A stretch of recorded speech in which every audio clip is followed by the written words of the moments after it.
Have you ever met someone who gets 10 compliments but they still spend the whole day thinking about one tiny mistake they made? Or maybe you know someone who lands their dream job, wins every award. They still secretly feel like a total failure.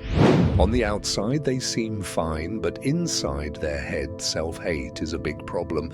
The scary part is the person they are fighting is themselves self-hate. This is something that psychologists call self-hate. How does someone become their own worst enemy?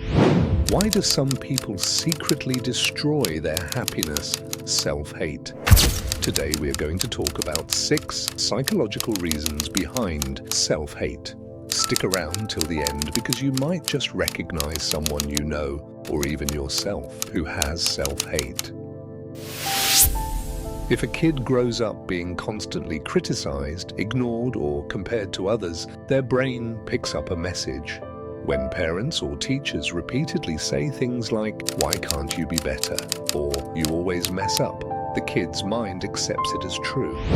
Years later, when that kid grows up and achieves massive success, self-hate is still there. That same little voice whispers, "You're still not good enough." That is self-hate. Do you ever feel like a fake, even when you do something great? That's called imposter syndrome. It's a big driver of self-hate. People who struggle with this believe their success is a fluke. They tell themselves, "I just got lucky," or "I tricked everyone into thinking I'm smart." They live in fear that one day the world will find out they are not as good as they seem, and that is self-hate.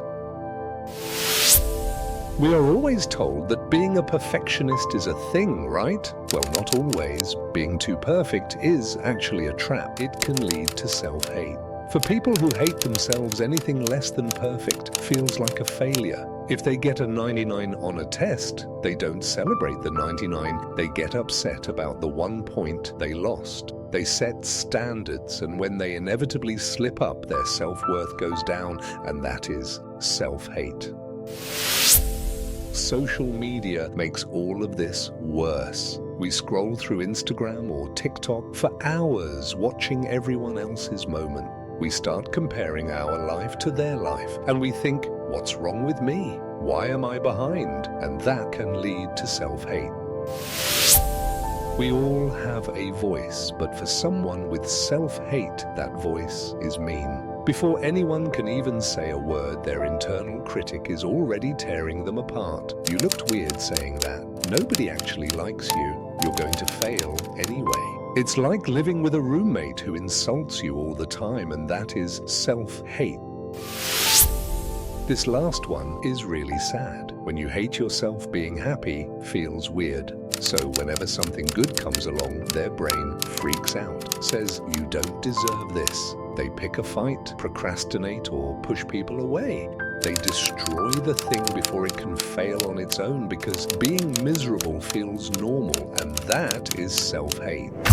Here's the thing, self-hate isn't forever. It's something that we can change. That is good news. If any of these points sound familiar, just remember, learning to give yourself a break is the step, and that can help with self-hate. Which point surprised you the most? Have you ever caught yourself falling into these traps? Self-hate? Let me know in the comments.